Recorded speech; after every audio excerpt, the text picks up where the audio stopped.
大家好，欢迎大家来到了今天晚上的星期天晚上的8点半直播啊。我们听2次，所以这一次呢，我们重新开始的话，我今天晚上准备了价值满满的，可能会超时的那个直播给大家啊，给大家满满的价值。而这一次的那个课题呢，也是关于美元化，因为我发现大家还是对去美元化这个课题啊存在着大量的误解。甚至是被骗了，被坊间的很多的这些传统的说法啦，或者普遍的说法被骗了，而最重要的是，它的去美元化的后果是非常严重的。从大家的留言，在我的 YouTube 的那里的留言，我看到大家是完全低估了这一次去美元化的后果啊，是非常严重的。所以呢，给大家再一次的今天晚上的直播，来深度的探讨一下，讲解一下啊。所以大家今天晚上一定要留到最后，如果中间有不同意的，有听不明白的，有想不清楚的。记得留言啊，我们到最后会解答大家的有关的去美元化的问题，好吧？那还有一点呢，就是外面有人说，哎呀，是不是 YouTuber 很喜欢销售恐慌啦，又是狼来了啦，又是在销售恐慌，希望是赚流量了啊。那我个人如果是可以的话，我希望是更讲多一点乐观的正面的。这个充满这个希望的10倍股啦，或者是富人的心态啦，但是我觉得这一次的去美元化真的是非常严重，非常后果非常严重啊。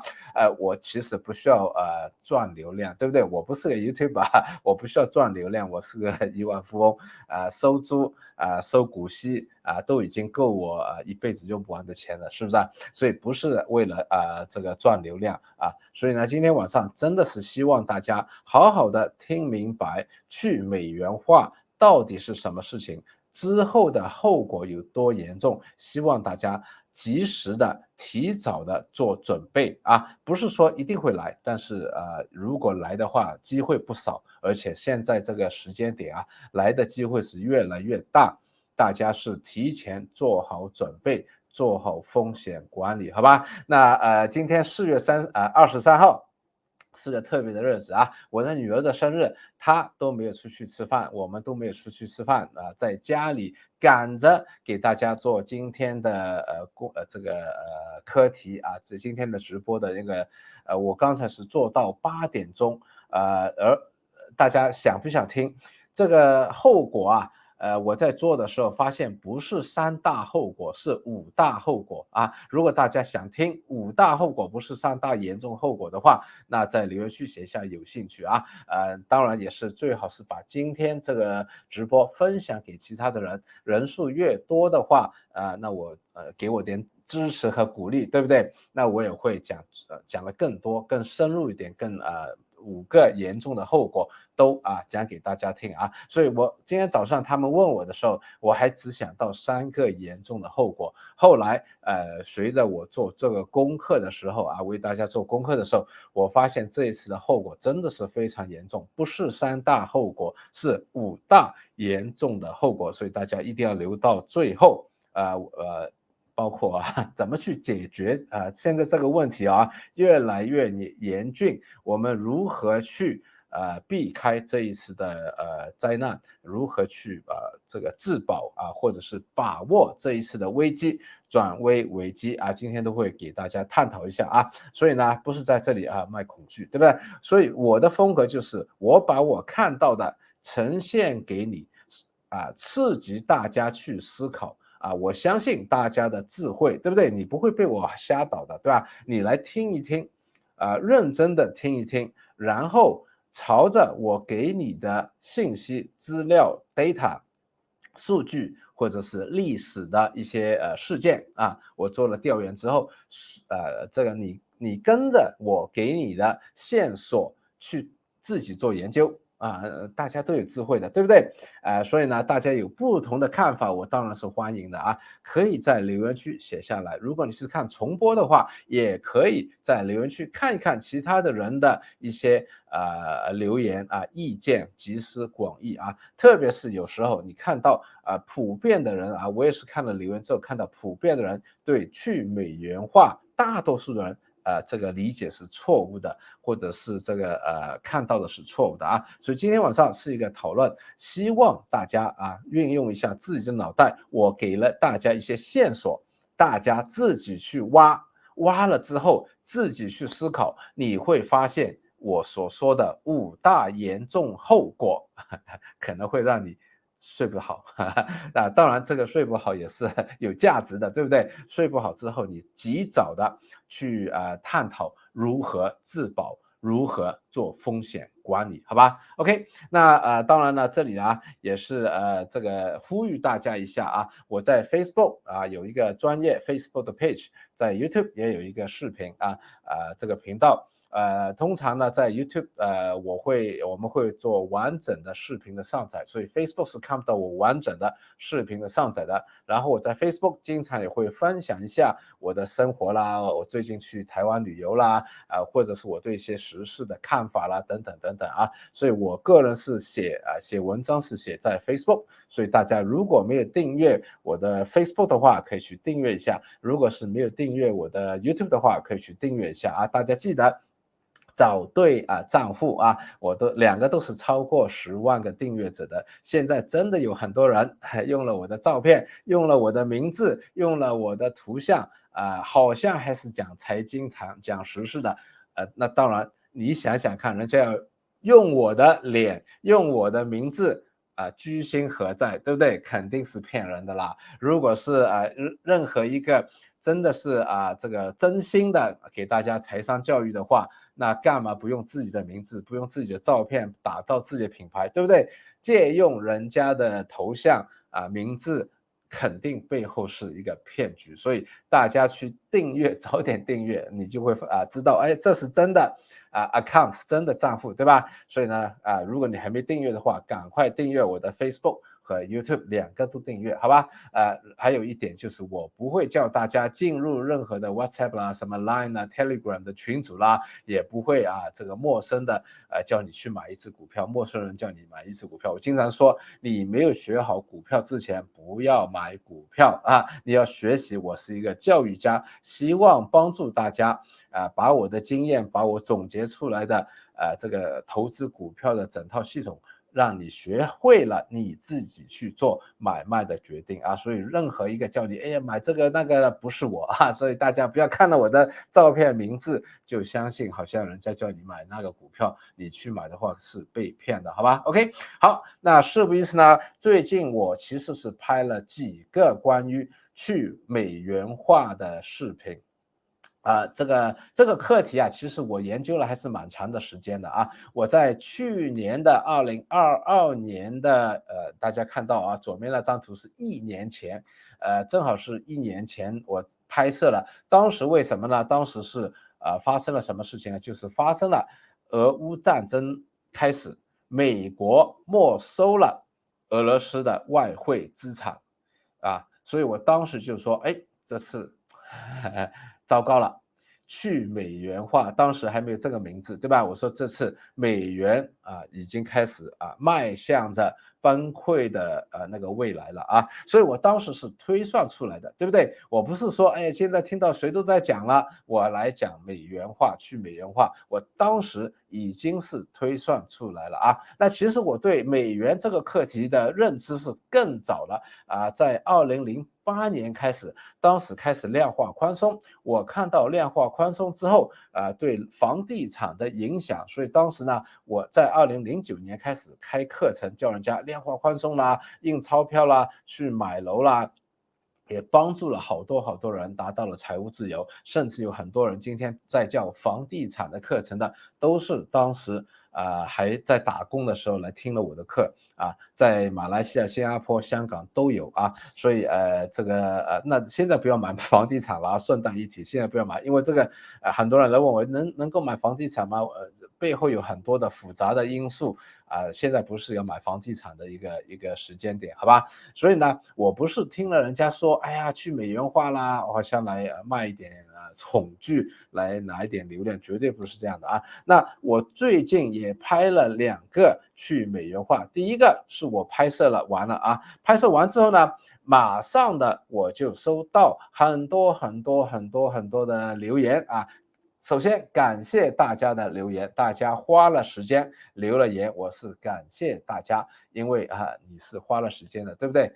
第二个呢，你们讲了你的真实的看法，我也是感谢的那写了这些想法之后，正好就是带出了普罗大众对去美元化的误解，所以大家可以回去看一看我这个 YouTube 视频下面的这个留言所以我建议大家之后可以去看一看我的视频，再听一次，看看你有没有更深入的新的理解。同时，你可以看一下下面的人的留言 ，OK？那我知道大家会有这些误解，所以我当时是就快要去台湾旅游了，所以我拍摄好第1集那个去美元化的第1集最近的视频之后呢，赶着第2天。当时那个 YouTube 的视频还没有做后期的制作，还没有上传，所以我是没有看到那些人的留言的。但是我已经知道大家的留言，为什么？因为我不是第1天讲去美元化，对不对？我在 GMT 的指导里面，大家是更深入的、更直接互动的，很多人来问我问题的，所以我知道大家普遍的对去美元化有一些很多的误解所以我又马上就拍摄了第2集。这个第2集就是说，很多人对去美元化有不同的理解，在我的看法来说是一个误解，而且这些误解后果会蛮严重的。所以呢，我旅游之前也加班拍多了一个视频给大家好玩的就是拍了这个视频来解答这些问题，结果大家的留言又是这个重复了这一些误解，这些错误的这个或者误解，就是我上面解答的这些问题，下面人家还来跟我讲多一次，就是好像没有看我的视频，或者不知道是不是看不懂还是怎么样我发现很多人呢。不是在听人家讲什么的，在听自己想听什么的，所以后来人家又重新讲一次这个把这些问题重新来了一次所以我还是建议大家听多一次，再看看下面的人的这些留言特别是经过今天晚上的直播之后。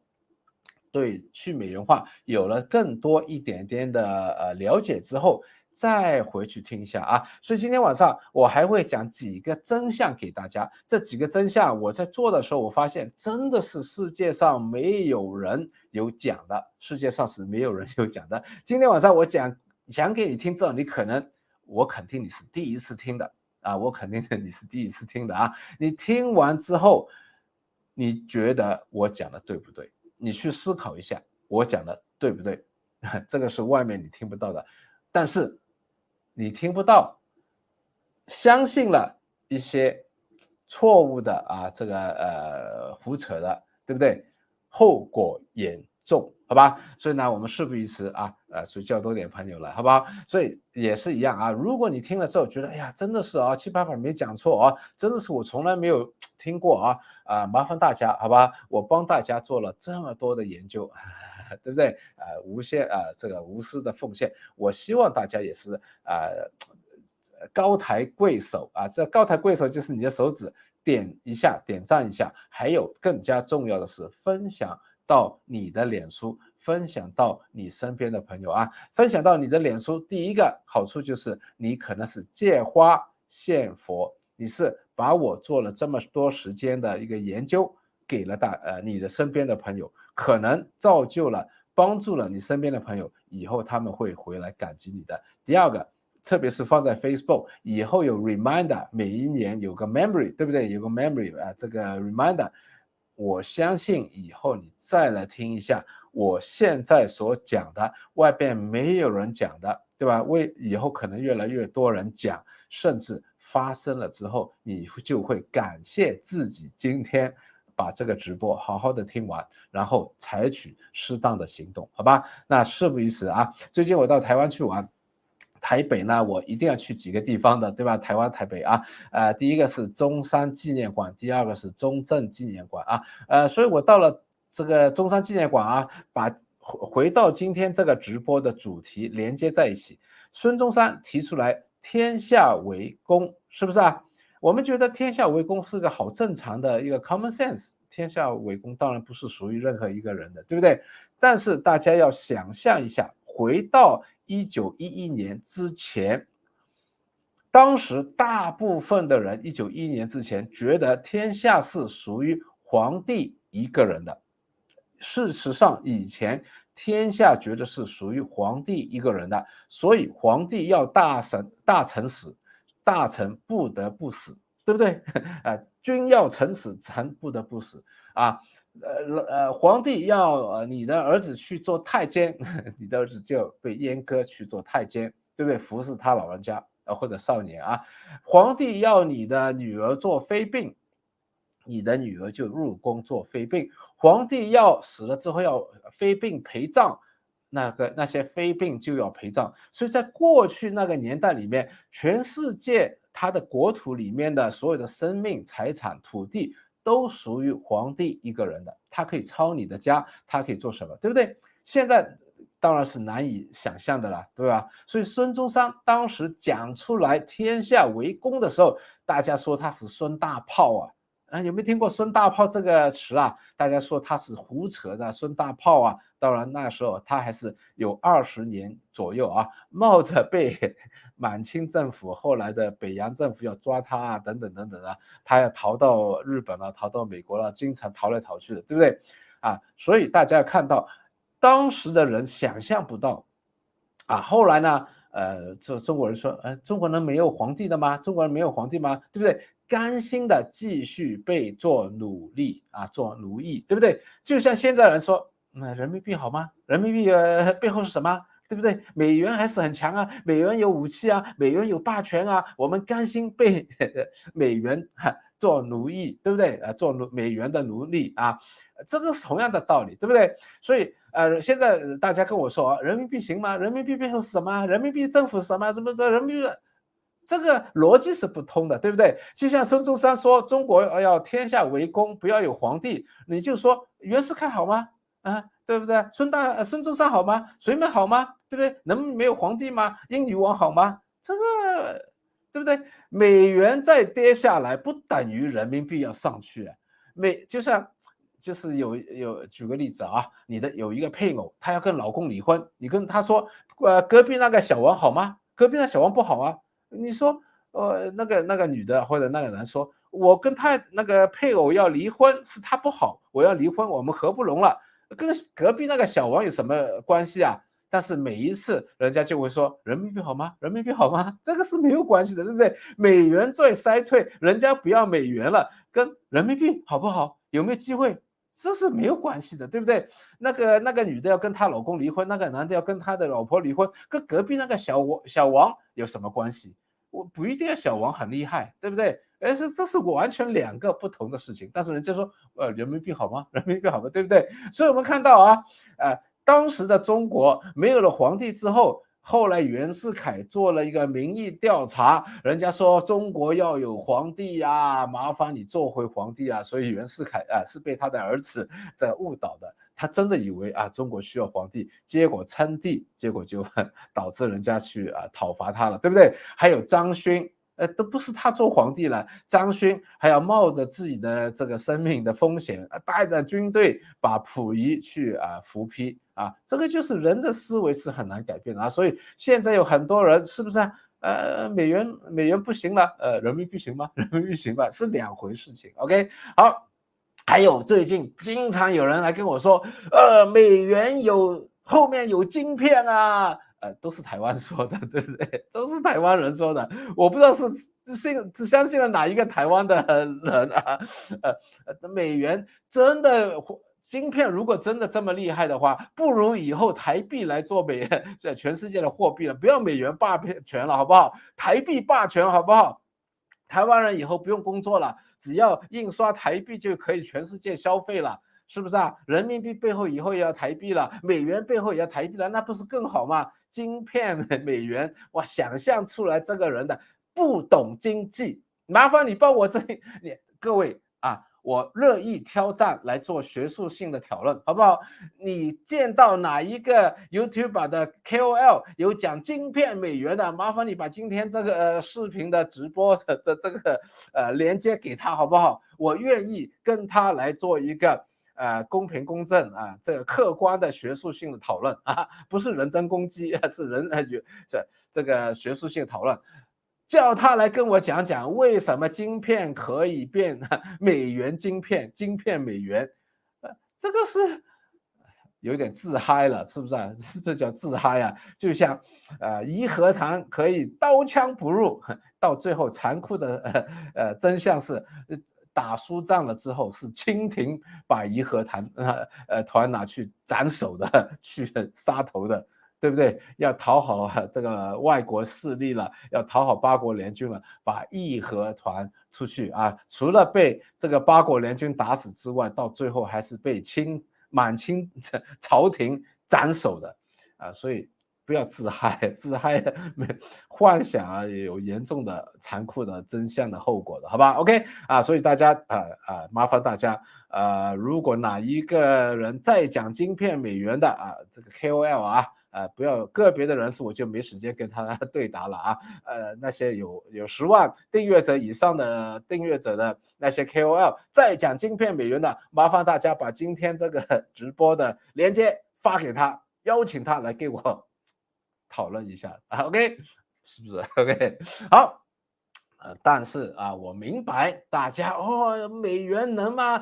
不可能了，去美元崩溃能吗？对不对？我现在明白了啊。以前有一句话叫夏虫不可言冰，OK 那我为了要确保夏虫不可言冰，到底是正确的解释是什么样啊？我分别问了2个人工智能，一个左边的是那个文心一言百度的文心一言，我叫他给我画一个。夏虫不可言冰他画出来之后，我看了好久，怎么会夏虫不可言冰艺术的东西你不懂的，我不懂的，就是这样的，对不对？所以左边那个是百度的文心一言大家也可以在留言区写一下，你觉得百度的文心一言 O 不 OK 右面那个呢是 ChatGPT， 他说了我觉得哇讲的真的好多我都不知道什么又有江山如此多娇，原来是同一个出发点的好，最重要的一点就是什么？我来问你了，大家可以在留言区互动一下，写一下了。你相信冬天会来吗？来，大家写一下，你相信冬天会来吗？大家说这个是不是很蠢的问题冬天怎么会不会来对不对？冬天肯定会来的，怎么会不来是不是大家同不同意？大家可以写一下，冬天会来吗 ？OK， 但是就是有这个成语“夏虫不可言冰”，你跟一只夏天生活的虫，就是从来没有过过冬天，到了冬天会死的，它只有3个季，这个 3 quarters3个季度的寿命，到了冬天北方的冬天很冷它那只虫就会死的第2年又有它的这个卵孵化成为下一代的那个昆虫了，对不对？你跟他说冬天，他说没有冬天的你跟他说冬天很冷的，有冰天雪地了肯定是北方的不是马来西亚，不是什么新加坡的冬天，是不是所以那只夏虫，北方的夏虫说不可能的。所以我们看回去美元化这个周期每一个世界货币的周期大约是100年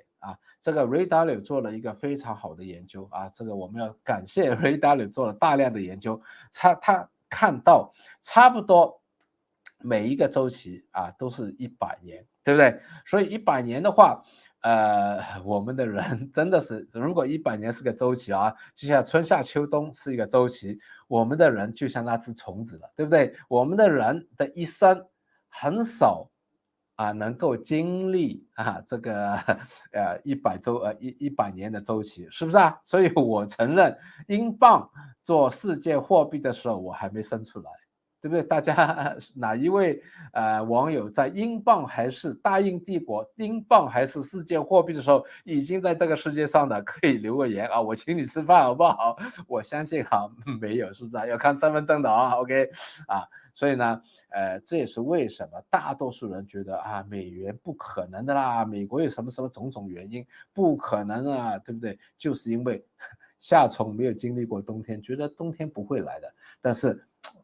就是如果12个月是1年，对不对？365天是1年，这个周期我们都经历过好几个好几年了，对不对？好几岁了我们经历过好几十年了，对不对？所以如果问大家冬天会来吗？你说这个是什么的问题啊？是不是啊？但是我现在来探讨一下，如果这个周期是100年以上的你觉得我们是不是都变成了那只夏天的虫子了？对不对？有没有思考价值？我来思考一下，好不好？也欢迎大家留言啊。最重要的是，你觉得有价值的话，没想过我恍然觉醒了，顿悟了，对不对？把今天的视频分享出去我们要这个造福人类，对不对？你的好这个善举有善报，善有善报的，对不对？所以呢，Ray Dalio 这里我要。这个 acknowledge 这个嘉许 Ray Dalio 真的是他花了好多钱，做了好多研究，还出了一本书我还真的把那本书看了好久，他的视频我也都看过，对不对？欢迎大家也去看这个 Ray Dalio 很出名的叫 Changing World Orders， 他这里面说到，他回到了罗马帝国开始，从罗马帝国开始，每一个储备货币到最后。都发生了什么？含金量越来越少。以前真的是用黄金做的后来呢就加了一些其他的金属，所以有个叫含金量越来越少导致了通货膨胀，导致了最后的货币的崩溃，也导致了帝国的崩溃所以他说一个帝国的崩溃，所以。最近几个朝代帝国的这个兴衰的这个交替，从荷兰到英国到美国OK， 那现在美国在下来，这不是我讲的哦，不是要说，哎呀，我又是什么小粉红了、大外宣了，对不对不是我讲的哦，是一个美国的很成功的对冲基金经理Ray Dalio讲的，他开始做了大量的研究，而且这本书也是广泛的被大量的有学术也好，有知识的就是高瞻远瞩的人去看过、去讨论过的，对不对？所以，我们人民币会不会做世界货币，我不讲太远了，对不对？人民币背后也有它的问题，我承认人民币背后也有它的问题，甚至今天人民币背后的限制要比美元的限制还要多。OK， 这个我承认但是这个不代表美元不会这个暴跌失去它的储备货币，或者是成为就是失去它的霸权一币独大的霸权，变成了多种货币，对吧？这个就简单的这一个就已经能够带来5个严重的后果对我们的投资，对我们的生活、工作都会有严重的后果，所以大家记得要听到最后 ，OK 所以不要来跟我争了，人民币行吗？我不讲人民币，我只讲美元现在在下来 ，OK， 这你就想想看，美元是不是第一个世界货币？不是，对不对？是不是以前的世界货币是不是没有一个例外，到最后都是崩溃而且每一次崩溃带来的影响都会很大。OK， 那好了，我们来看一下，我们要探讨一下美元怎么去崩溃，怎么去跌下来，就要知道它怎么爬上去，是不是所以呢，给大家科普一下，如果你听过一点点的话，我相信这一次我会继续更深度的给大家讲一讲美元怎么爬上去，做了世界老大哥啊，一臂独大的这个地位。OK， 那1944年的夏天，44国的代表当然不包括这个希特勒的德国啦、日本啦、意大利啊，对不对？当时的跟这德国的那个联盟打仗的另外一边就是这个美国啦、英国啦、法国啦法国啊，这个台湾叫法国，对不对？法国啦，还有这个中国啊，中华民国，当时是中华民国啦，对不对？都开了一个会，当时谁都在打仗，只有美国在安安全全的，其他的国家都在打仗。法国还被这个这个德国啊，基本上是霸占了啊，打败了，是不是啊？中国当时也有一半的土地都被日本打去了，对不对？那美国说了算，英国每天都被轰炸这个炸弹，所以当然美国说了什么是好啊，没问题，好，没问题，对不对？那个时候的确，美国的黄金也是最多的啊。你要买武器，把你的武器拿过来，黄金拿过来买我的武器，那万一黄金被偷了啊，中间大西洋被沉了怎么办？对不对？还有飞机飞这个很重的黄金，那算了，我们就用美元来做买卖，世界买卖的货币。背后你们的黄金全部存在我这里，我的黄金本来也是最多，你们的钱也存在我这里，以后就用我发的美元来做这个买卖的货币啊。总之，35美元就是1盎司的黄金。你不喜欢的，你用35美元来给我换，我就换1个盎司的黄金给你。这靠谱了吧？对不对？那人家说好，没问题，对啊，这个只是大家说的这个布利森这个系统啊，只说了第一步。第二步是什么？所有其他的货币是跟美元挂钩的，是有一个固定汇率的挂钩的啊。今天只有港币跟美元是挂钩的，其他的都没有挂钩，是不是啊？除了港币啊，当然还有一些什么小国家的货币，但这个港币跟美元挂钩之外，其他的都没有挂钩，所以当时是挂钩的1美元1盎司的黄金等于是35美元，每一个美元背后等于是多少的这个其他的货币是挂钩的啊。当然这个挂钩违反了自由经济，肯定不行，对不对？肯定搞不通，肯定不行，结果就出了问题我们还没说出的问题之前，当时打完仗了，法国这个戴高乐将军做了他们的临时总统了，就说这个打仗的时候没办法，要靠美军去登陆诺曼底，解放这个法国没办法就不出声了，对不对？打完仗了，这个戴高乐将军做了这个法国的那个临时总统就说了，这就被美国以后有个特权。就现在的言语叫割全世界的羊毛，割全世界的韭菜，对不对？用他当时说了全世界美国一定会出现贸易赤字，为什么呢？他只要多印些钞票就可以无偿的，不需要给你任何报酬的，换取其他国家的商品和劳务product and service 就是我印钞票就可以了，对不对？你们来做服务，给我服务，给我产品，我只要印钞票就可以了。1946年，法国总统就已经讲了，是不是已经讲了，你没听过吧？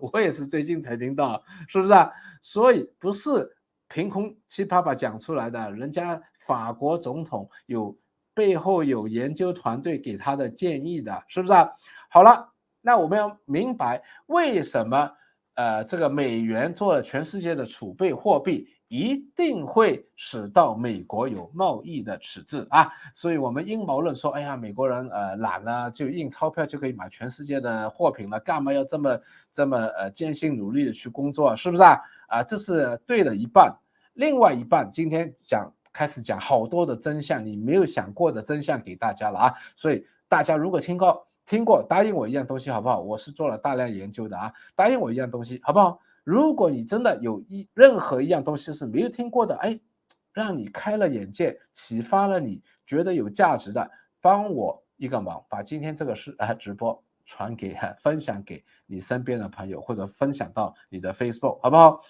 因为这个你也可以自己做个记录，好吧 ？OK， 那好了，第一个真相就是，你知道吗？美国牺牲了很多，美国在出口美元，对不对？我们在出口Made in China 的服装，Made in Japan 的汽车，Made in Malaysia 的rubber，Made in Taiwan 的晶片，我们是出口的这些货品还有服务他们来这里玩我们要服务他，对不对？但是他们也出口了一个全世界都想要的东西叫什么？叫 money money money US dollar，we want US dollar， 对不对？全世界要 US dollar，OK， 那你要用东西来给我换 US dollar对不对？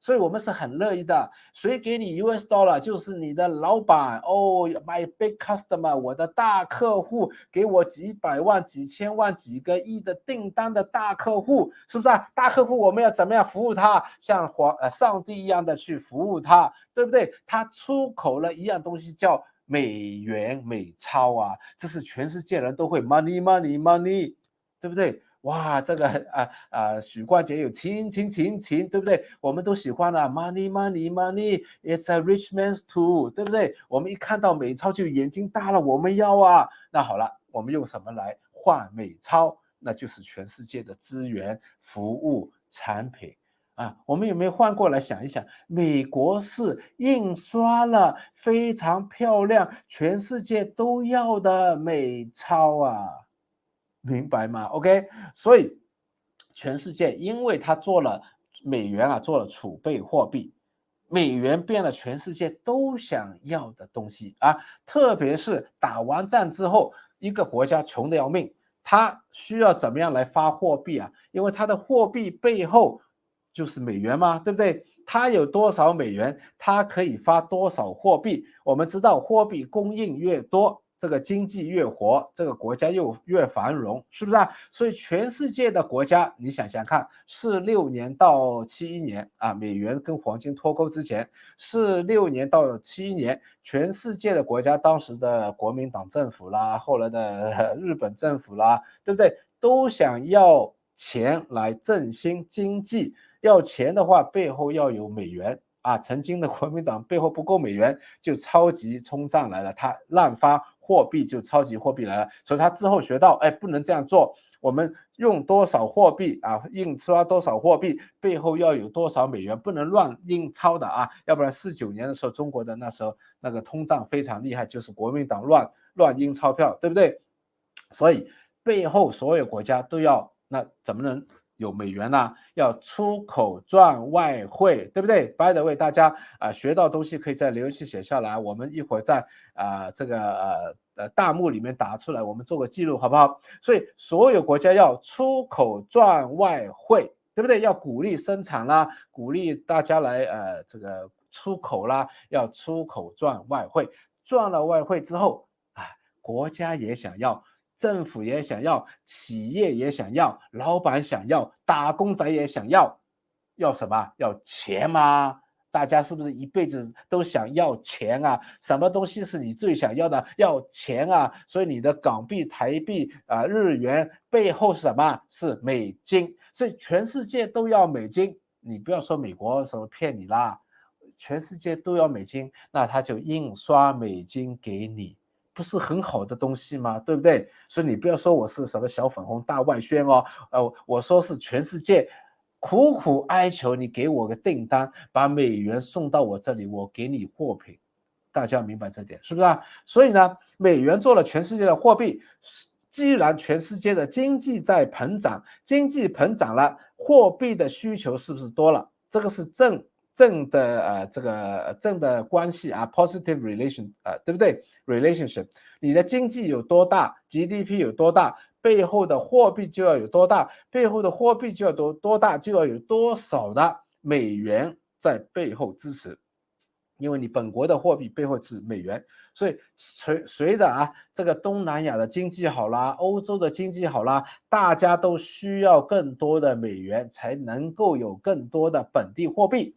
这个时候全世界都在抢美元，美国不够美元了，这35美元等于1个盎司的黄金，不够黄金就不能够提供给大家这么多美元了，怎么办？是不是啊？所以呢，到了这个1965年啊，这个戴高乐总统啊，法国的总统啊，他又再一次第一次的带起了去美元化的运动。所以这个去美元化运动不是今天才来的，不是以后才来的，不是不会发生的，已经发生过一次了啊，是50年代就慢慢的开始了，也是慢慢的，到了65年的时候，戴高乐法国总统说了以下的话，对不对？大家是可以自己看完之后就说我们是全世界给了他的产品和服务拿了一些一文不值的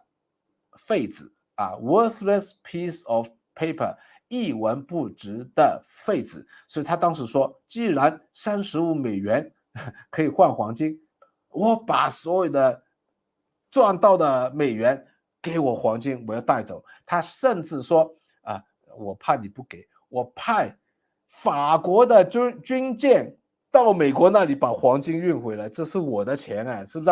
我把军舰把到那里，把属于我法国的黄金运回法国。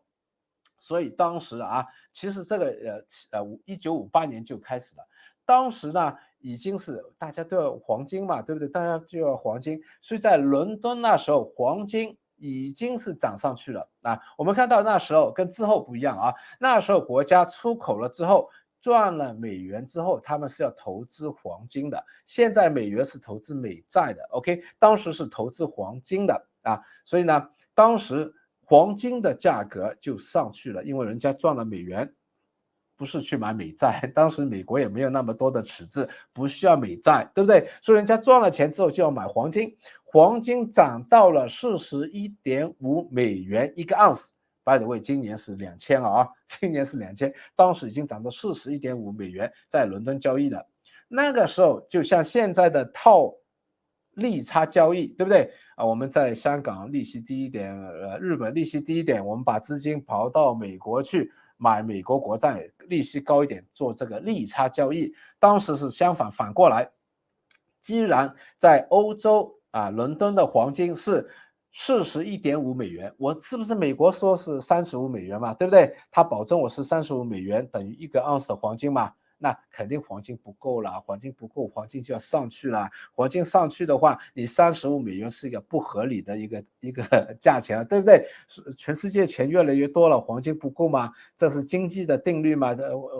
物以罕为贵嘛，对不对？物以稀罕为贵嘛，所以不够黄金了，钱多了，黄金价可以上去了。但是美国还保证你35美元1盎司的黄金，那聪明的你会怎么做如果你回到了1958年，你当然是美国给他好多的美金，把黄金拿出来到欧洲到伦敦去卖出去，你就能赚好多的 percent 了，对不对？赚20%了，对不对？这个如果我们在1958年上，我们都去美国把美金这个换成黄金，买黄金，跑到伦敦去卖黄金，对不对 ？OK， 结果在欧洲这个你要投资黄金的话，这个回报率是高过在美国，所以很多的资金流出去到欧洲去投资黄金，欧洲的黄金的价格上去了，又使到更多的资金跑来美国买黄金，买了黄金去欧洲，资金也去欧洲买黄金，黄金也跑去美国这个欧洲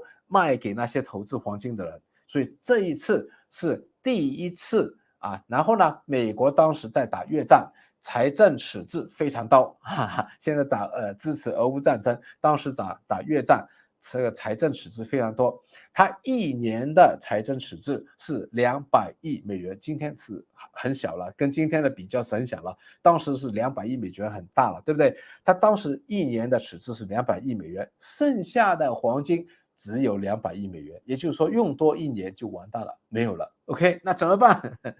这个还是1950几年怎么办？对不对？好了，这个时候还没有发生美元崩溃使到美国的，因为资金流走了我们要知道资金一流走，这个就像现在美联储缩表一样，资金一流走等于现在美联储缩表，等于货币供应少了，经济就会马上的衰退。所以我们现在也能看到，未来的美国经济很大的可能会出现衰退。同样的经济道理嘛，对不对？所以大家要学一点简单的经济道理啊，跟我七爸爸学的话这简单的能够掌握到，是不是啊 ？OK 所以呢，当时美国的工业产值下降了14%，这是很大的一个经济衰退哦，对不对？出口也萎缩了大量的资本跑到外面去了。国际收支平衡是有20亿美元的逆差，也就是说20亿的美元跑出了净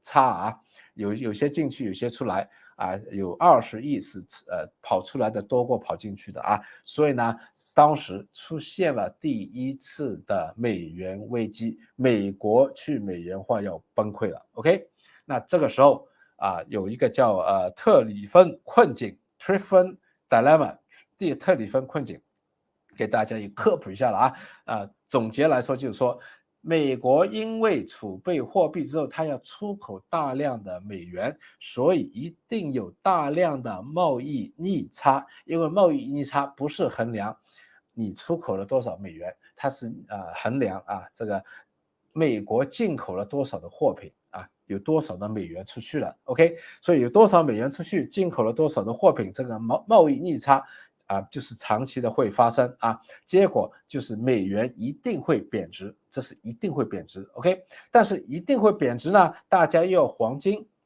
因为你美元会贬值吗？大家要黄金，但是美国的黄金已经不够了，所以他当时问了2个问题，第一个，为什么人家还愿意要增持美元？我货品卖给你了，货品卖给你了之后，我拿了美元，我不想要，对不对？为什么想要美元？我不想要。第二个，我要不要美元？我来买黄金的话，你有多少黄金可以卖给我？这个是很大的问题，解决不了问题。结果当然，聪明的尼克逊总统就搞定了，就是说现在是没有黄金可以换了我们这不再换了。虽然美国还有全世界最多的黄金，但是我们不换，这是我们有的。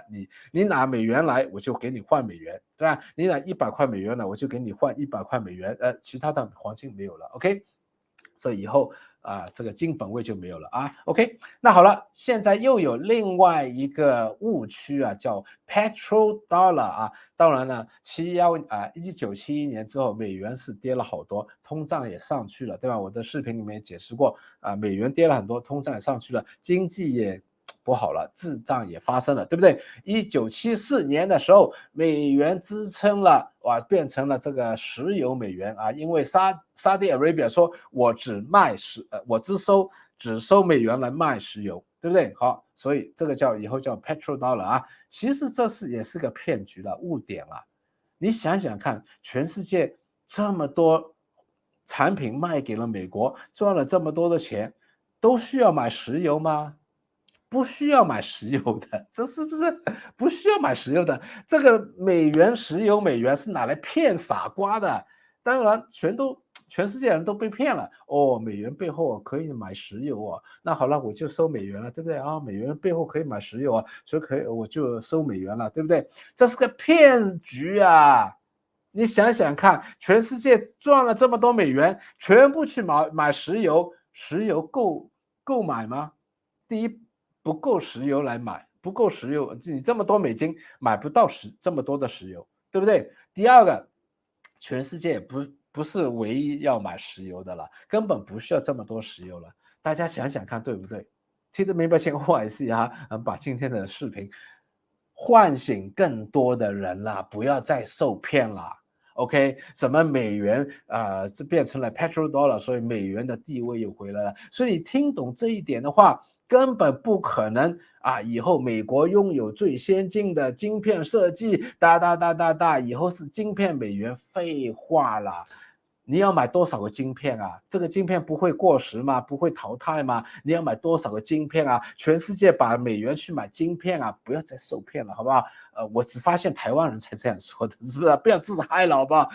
我们要自嗨就自嗨一下，我们以后用新台币来做世界货币，好不好？这样更加嗨一点，好不好 ？OK 不好意思得罪了OK， 好，真正想要的，我告诉你真相，要不要真相？真正想要的是什么？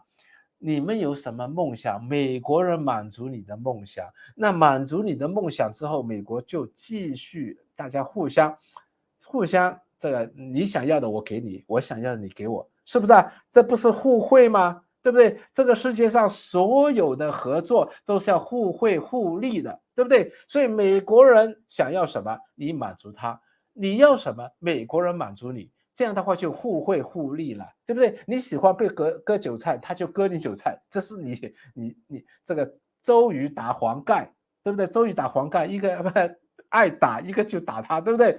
所以你想想看，70年代、60年代、70年代，亚洲人当时还是穷的不得了嘞，对不对？台湾还是穷的不得了了，中国穷的还没有进入这个游戏了，对不对？中国大陆、台湾穷的不得了，韩国穷的不得了，南韩穷的不得了啊，缺什么？缺钱啊！有一点点钱你就愿意吃苦耐劳。中国人喜欢工作赚钱啊，特别是上一代啊，对不对？台湾有说啊，爱拼才会赢啊，我要做到死啊。所以富士康啊、台积电啊，我听说台积电赚好多钱，但是随时叫你回去开工的，随时叫你回去没命的这个卖命的开工的，就为什么要赚钱嘛？因为他的钱很多嘛，对不对？台湾同学，我讲的对不对啊？所以呢，亚洲人都是要吃苦耐劳，这是我们亚洲人、日本人、华人都是同样的，我们要吃苦耐劳，对不对？好，那我就给你工作了，你要钱嘛，我就给你钱了，你要美钞我就给你美钞了，OK，把你的东西卖给我了，把你的东西卖给我了，对不对？所以呢。70年代开始啊，突然之间，以前我们已经讲了啊，美元有这个贸易逆差，但是从71年之后开始看，好像以前没有经济贸差，对不对？没有贸易贸差这回事，为什么？因为之后的太大了啊！之前导致第一次美元危机发生的贸易逆差好像根本不存在，因为之后的严重很多，对不对？之后不断的美国突然之间没有了黄金的约束了，就是这个突然之间那个男的没有老婆约束了，出去可以乱花钱去滚了。他肯定去滚了，对不对？突然之间没有约束了，没有道德的约束了，没有什么约束。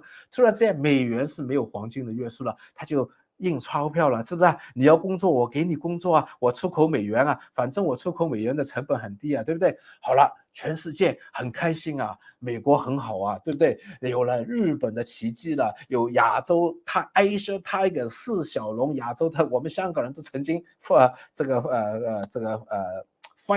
辉煌过啊，这都曾经光辉过，是不是啊？亚洲的奇迹啦，中国大陆的奇迹啦，对不对？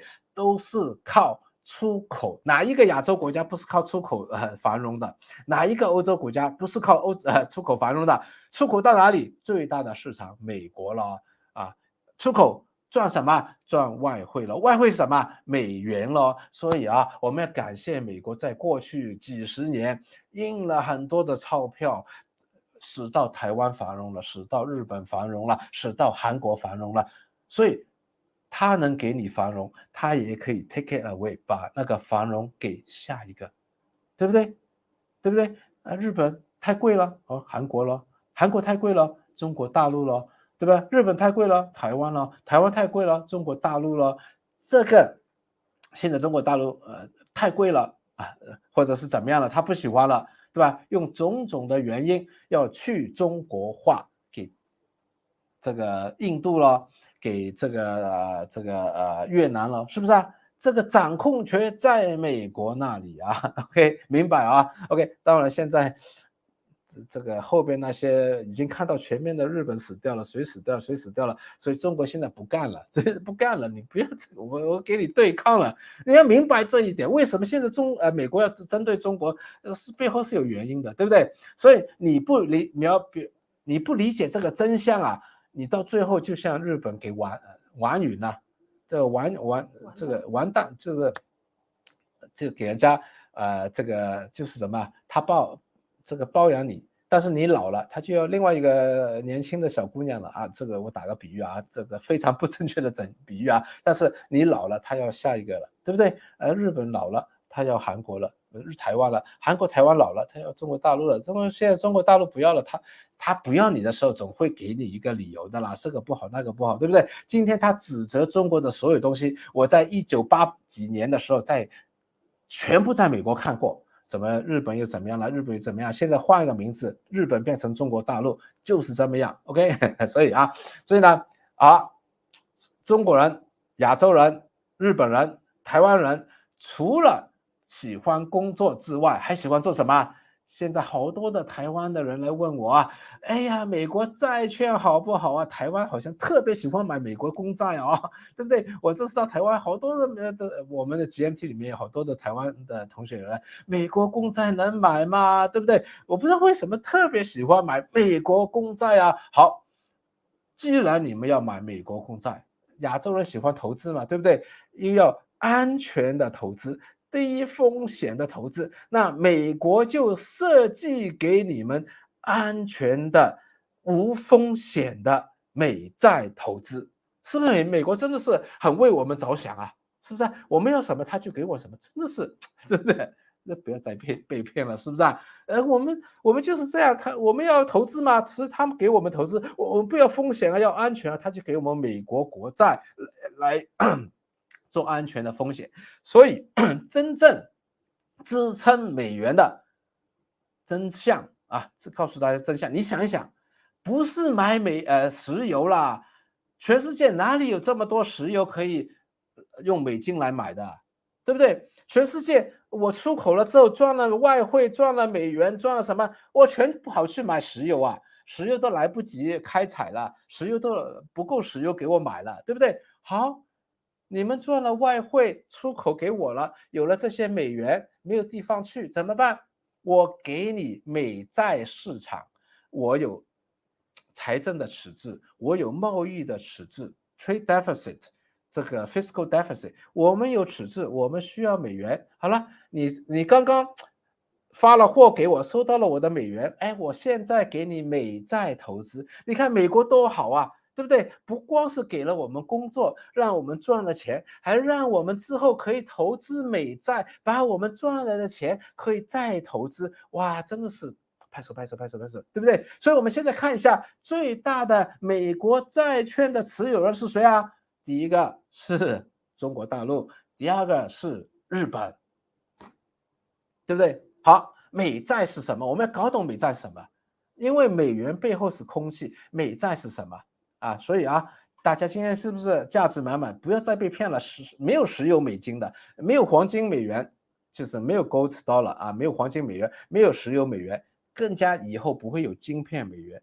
唯一真正存在的，你想想看，是不是叫债券美元？就是你可以买美国国债，美国因为欠债最多。它的财政赤字最多，贸易赤字最多，所以它需要很多人买它的债，所以你可以赚了美元之后投资美元的债券，它的债券市场支撑了美元。这是七爸爸第一个讲出来的，你出去 search， 没有一个人这样讲的。你思考一下，把今天的视频放到你的 Facebook 之后，每年的 memory 再来看一下，以后有没有人这样讲。以后会不会变成事实？如果美元这个债市场跌下来了，美元也就崩溃了，对不对？所以美国的国债越来越多，越来越多，为什么？因为没有了这个美国国债不断上升的话，美元就崩溃了。现在美国国债到了天花板了，对不对？又要去国会那里通过了。那有一天人家说，哎呀，美国你欠了这么多的钱了，对不对？现在的印度啦，中国啦，俄罗斯啦，已经是不相信美国的。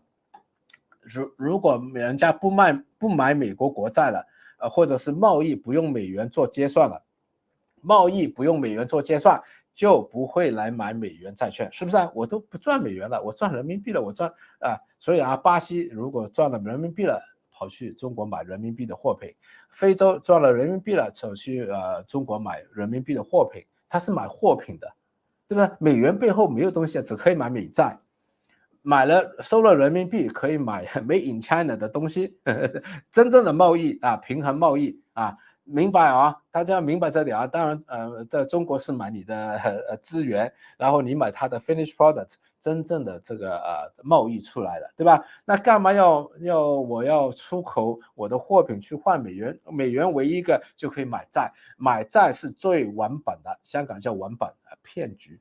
这个骗局为什么？债是什么？债就是说以后我会给你更多的美元，所以你今天把美元给我，对吧？你把你货品给我了，赚了美元之后，你不知道怎么用，哎，不要紧，把你的美元给我，我以后只给你更多的美元。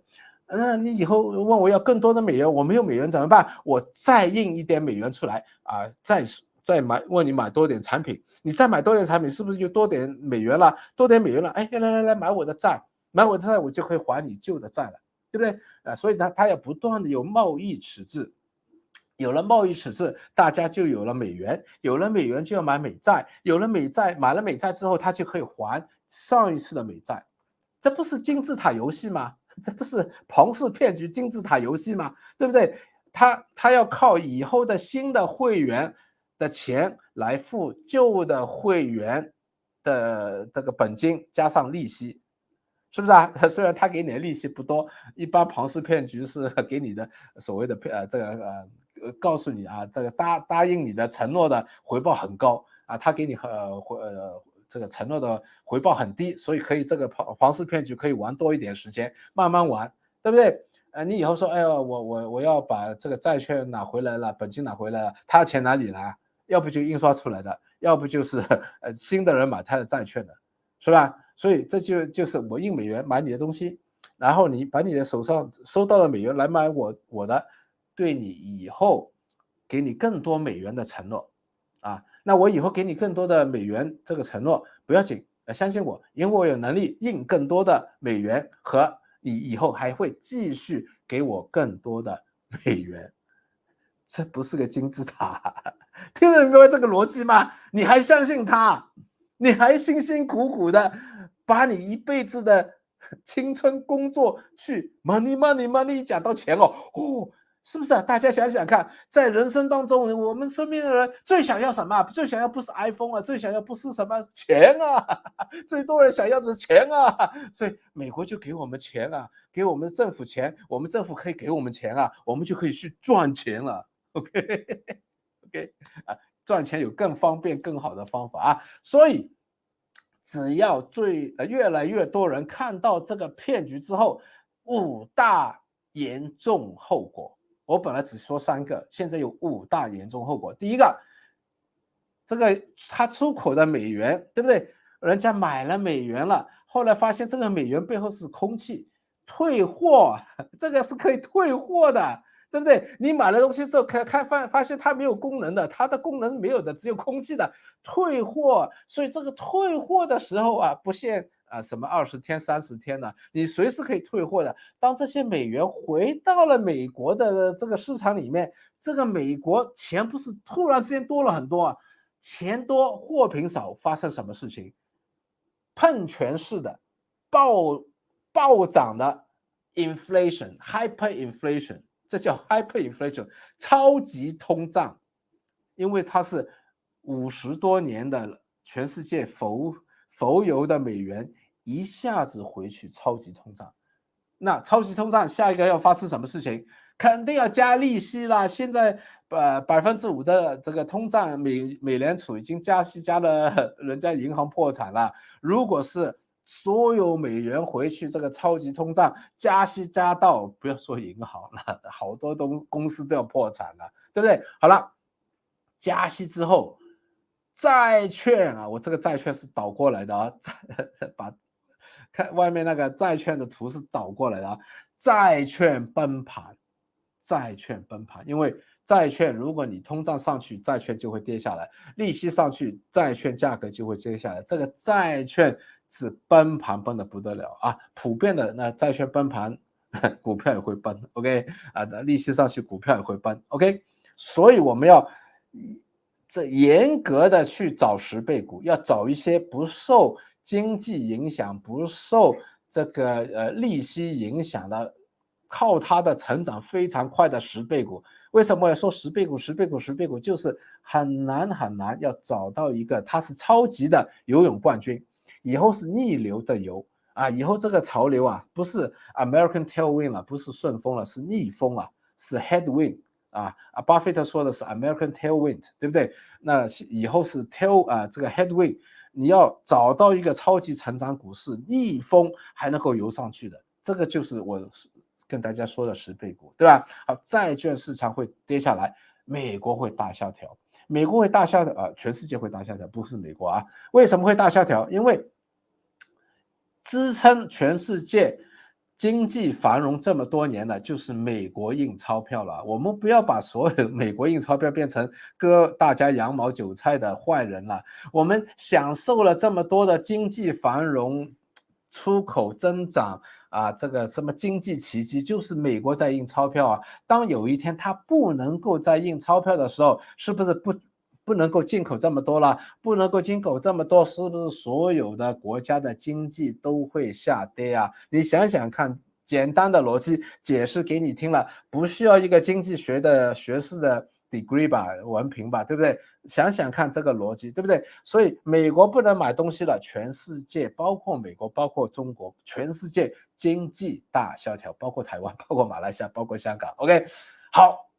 问题出来了，内部的矛盾出来了。美国需要一个什么？美国需要一个外敌，外来的敌人。就算中国没做什么事情，都需要一个外来的敌人。这就是为什么从特朗普开始到拜登，拜登不能做的比特朗普好像软弱，以后选不上了，对不对？下一届总统无论是谁做，一定要比拜登更加严厉的。哇哇哇！有没有看过美国那些 WWF 的摔跤？哇哇哇！美国人就喜欢这样嘛，对不对？哇哇，对不对？好，所以这个以后如果台海有战争的话，不是中国打的，蔡英文是个棋子了，你想想看，对不对？要发动，不讲了，不讲了，对不对？大家想想看，对不对？中国大陆不想打的，哪里想打的，对不对？虽然你这个我一定要给你点颜色看看，一定要飞点飞机，飞点飞机打点炮弹好贵的，这个石油好贵的，这个炮弹好贵的，我们辛辛苦苦生产出来炸掉好贵的，是为什么军演好贵的？但是这个控制权在哪里，对不对？谁在这里启动了这一步，你就要连锁反应下去了，对不对？所以一个老太太跑来这个80多岁老太太跑来台湾，一个66岁的女士跑去美国就是放烟花了，对不对？然后拜登又出来了，我们要好，所以以后两边的日子都不好过。我真的是很客观的，你不同意可以讲我个人的小市民的一个局限的眼光，大家可以留言如果你同意的话，分享出去，好不好？唤醒更多的人。不同意的话，留个言，我们一起来看看不同人的意见，好吧？所以呢，未来我觉得已经不是巴菲特说的叫美国顺风了，这个风没有了，对不对？以后是逆风了。以前的顺风，这个钟摆往回调了，是逆风了所以以后逆风。顺风变逆风，以前的什么8后啦，美股总是会涨的啦，人家骗你的啦，你看过去美股都是涨的啦，就算有股债还是涨的啦，因为是整个大周期里面的美国顺风把所有的公司都推上去了。不要相信那些什么 Doomsday Porn Star 啦，我们你看8后啦，美国的这个S&P 500涨了多少了？这是因为它这个上升周期里面搭了这个美国顺风，想想看对不对？不要相信我，你自己判断。好了，以后到了逆风了之后，但是不投资也不行不投资我们钱背后是空气，美元贬值，所有的钱都贬值，对不对？债券也是垃圾，一定唯一一个。为什么我今年开始讲10倍股？因为唯一一个出路很难的，要去找。不是买 ETF 了，不要再问我788能不能买 ETF 了，能不能买债券了，能不能买人民币了，能不能买日元了，能不能买美金了，能不能买比特币了，都不行。黄金可以放一点点，但是黄金白也可以放一点点。最好的就是10倍股，因为10倍股你是找到了一个冠军，可以逆流往上游。明白这个道理吗？不是我要卖你一个课程我可以说是任何的其他的投资方法。为什么10倍股？就是要大家看到，对不对？所以呢，大家的投资成绩40%取决于以后这个大势的一个涨还是跌。大盘在跌的时候好难能够涨，大盘在涨的时候傻瓜也赚钱，也是股神，是不是啊？但是大家的问的问题的焦点全错了。七爸爸，这个股票能买吗？七爸爸，给我一个10倍股啦。七爸爸，你10倍股是第3步，你第1步你要看通牛市还是熊市了，对不对？所以我这个选股5部曲是这个越简单的功夫是背后是越是多年的提炼，30年的累积的碰撞、走冤枉路、失败、输钱累积出来的最简单的选股5部曲，对吧？大家有兴趣的话，基本上这个课程象征式的收一点系统维护费送给大家了，好不好？所以呢，大家我鼓励大家，现在我们是处在一个非常非常严峻的年代，以后不能够再简单的闭上眼睛的无脑定投 dollar cost averaging， 无脑定投 buy S&P 500的这个 index 啊，这个已经过去了。你想想看，因为是你的钱啊，我的钱我够花的，对吧？我怎么投我都够花的，不投也够花的。你要想想看，你的钱放哪里？今天晚上好好想想，好不好？所以呢，我希望邀请大家继续学习啊，特别是跟我学习，因为我真的发现外面讲错的人好多，真的讲错的人好多啊！你可以不同意我的想法，随便 OK， 但是我觉得外面真的是讲错人好多，所以呢，根据你的意愿啊，你要尽快的看到危险在哪里，看到机会在哪里。每一个礼拜，解决方案也不是那么容易，不是1-2句话的。每一个礼拜、每个星期，我都在思考，在这么难的一个投资的环境里面，如果有人告诉你现在投资很容易，这样就能赚钱了，我不知道，这是骗子的。连我这么聪明的人，每个星期啊，连我这么聪明，包括经验丰富的人，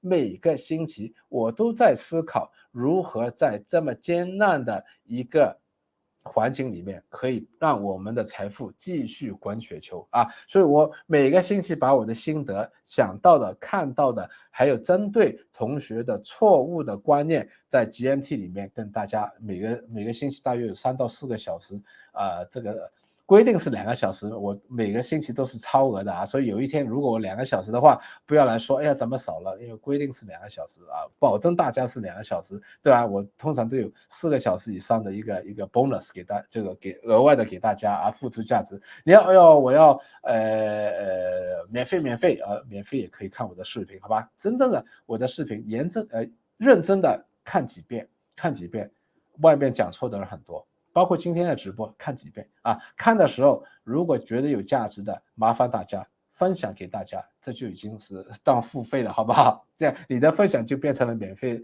的一个公平交易了，好不好？当然了，我30年的经验总结也是啊，这个分享给大家，收大家7块钱。一个系统维护费，好吧？我们看看现场观众有什么问题啊？真的要好好学习，因为这未来的一段时间有很大的改变。没有认真学习的话，我们会真的是很难很难。应该怎么准备啊？学习真的是要学习。我们要第一步要认真的去正视这一个危机，不要轻视它。哎，美元没可能的啦，哎呀，怎么啦？人民币行吗？真正的去思考，因为这个后果很严重。我们刚才讲过5个后果很严重，对不对？第二个，如何在这么艰难的以后是逆风的情况下，是不是想想看，以前的投资方法还行不行？买债券还行不行？什么无脑定投，定期的投，买一个指数基金还行不行？你们自己去思考一下，对吧？当然我的方法你也可以参考一下，好吧 ？OK， 好，那今天时间超时了，对不对啊？感谢大家啊，希望大家。包括今天的这个直播也有很多的值得大家回看的啊，当然我也希望大家能够在我的 GMT 或者这个选股部曲里面能够得到多一点的财商知识，帮助大家避开股灾，找到10倍股，让财富滚雪球，这就是我的使命了，好吧？最终祝大家健康，身体健康，家庭幸福，事业有成，金钱丰盛，还有智慧成长，好吧？感谢大家，我们下次再见。